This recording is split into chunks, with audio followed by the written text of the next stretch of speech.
Welcome back, everyone. Right now we are taking a live look. That huge wildfire, that Bluecut fire in Southern California, burning thousands of acres, more than 18,000 acres, and of course causing evacuations as well. We're taking a live look right now from KTLA. From the smoke to the road closures, we do have live team coverage of this firefight.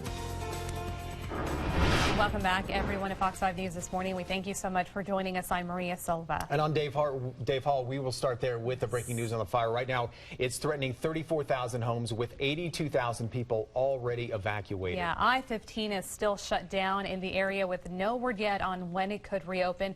We do have team coverage this morning of the fire. Ken will tell us how the shutdown is affecting travel to and from Southern California, and Les is already tracking smoke drifting our way. Yeah, but Peter Dawson is standing by at a Red Cross shelter. He will join us in a few minutes to give us a little update on all of the evacuations in that area and how they are being helped. All the people, as we've been talking about, 82,000 people being told to evacuate.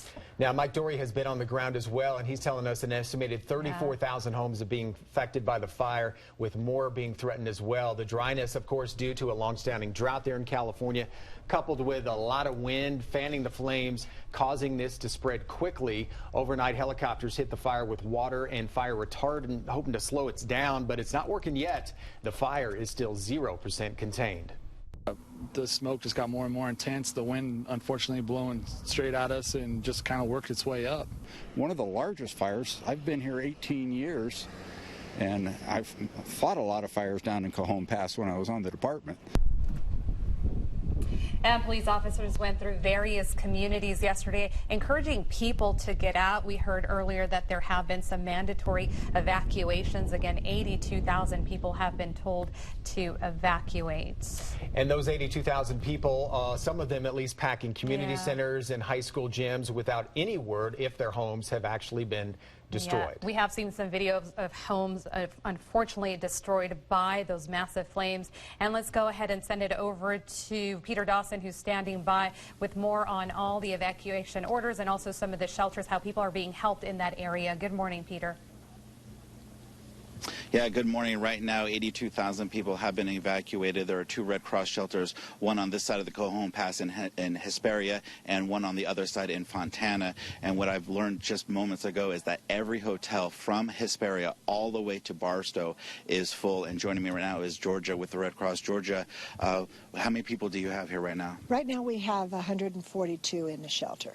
Now, you're expecting a lot more. You were telling me usually about 10% people come to seek help from the Red Cross, and right now you only have 140, so you're expecting more as the day goes on? Yes, we are. We definitely are. As the evacuations continue and as people run out of other resources, we definitely expect more. Have you ever seen this amount of this many evacuees with a brush fire? Never, never. This is huge. If there's anybody out there that wants to help, what can they bring down there, or do they just contact the Red Cross? Well, at this time, we really don't need any physical donations. Monetary donations are always welcome. You go to redcross.org and make a donation, and we always appreciate that, and it will come to this fire. Now, as the evacuees come to seek help and shelter, what is the plan that you guys have in store for? Because the gym right here can only hold, what, a couple hundred people. If it gets to over 1,000, what's the next step? Next step would be to find a much larger facility, possibly the event center in Victorville, which is also at the fairgrounds, someplace like that where we can house more people safely. The fact that it's a 0% right now, is that scaring you guys? Yeah, it is. It is a little bit. No, it is a lot, because 0% at this point with this many acreage, it's going to take several days, if not weeks, for this to all be taken care of. We've seen video of a lot of farms going up. Are these ranchers and farmers, do they have cattle and livestock at their ranches right now? I haven't heard of anybody having cattle or livestock like that, but a lot of them have horses, and they've taken their horses to the fairgrounds over down to the divorce shelter, and that's where they're housed. Great. Well, thank you very much. We're going to be out here all morning long. We're going to talk with a whole bunch of evacuees just to see kind of like where they were when this fire started, to see what kind of help that they need. And like I said, there's 2 Red Cross shelters, one in Hesperia and one in Fontana. Combined, both is about 250 people in those shelters, but they're expecting those numbers to rise. Guys? Yeah, no doubt about it. All right, Peter Dawson, live for us there near the fire. Thank you, Peter. Now, in order for the Red Cross to help, they need some help too, and here's how you can do it. Yeah, you can donate directly to the disaster relief through the Red Cross 3 different ways. Over the phone right there, the number on your screen, 1-800-RED-CROSS. You can also do it online at redcross.org, or you can also text the word Red Cross to 90999 to make a $10 donation. And you can find all this information on our website. Just go there, fox5vegas.com. And if you do have video or images from that Bluecut fire, we would like to see those. Please send them over. You can post them on our Fox 5 Facebook page or email them directly to us at desk@kvvu.com. You could see your images here live on Fox 5 throughout the morning. 6:35 now on your Wednesday. Up to 100,000 people use that stretch of the I-15 every single day. So let's check in with Ken Smith. Ken, are we getting any word yet on when they could possibly reopen the I-15 in that area? We have not received any word yet this morning here as you make that trip here along Interstate 15. So no word, at least not yet, when the highway will be reopened. But the bottom line is that we'll keep a close eye on it, and we'll let you know when, if any time today, they start getting Interstate 15 reopened. Right now, let's go to our maps, and we're going to show you the activity and the closure perimeter. This is Interstate 15 right here in the Cajon Pass, where, as Dave mentioned, over 100,000 vehicles per day use that section of roadway, the section of the pass as you go down between the Hesperia Victorville area and heading down into the San Bernardino area. As we push in here, this is going to be the closure perimeter. This is southbound on I-15. It is shut down right here at Main Street. Southbound 395 also shut down just approaching Interstate 15. So all those cars have to go somewhere else as the closure perimeter here, what the fire, the Bluecut fire, continuing to burn in and around Interstate 15 right there through the Cajon Pass. Alternate routes from Barstow, you can take this one, Highway 247. I've taken that highway to Palm Springs a couple times. Not too bad of a highway, but it is 2-lane highway, so you got to be patient if you're going to use it.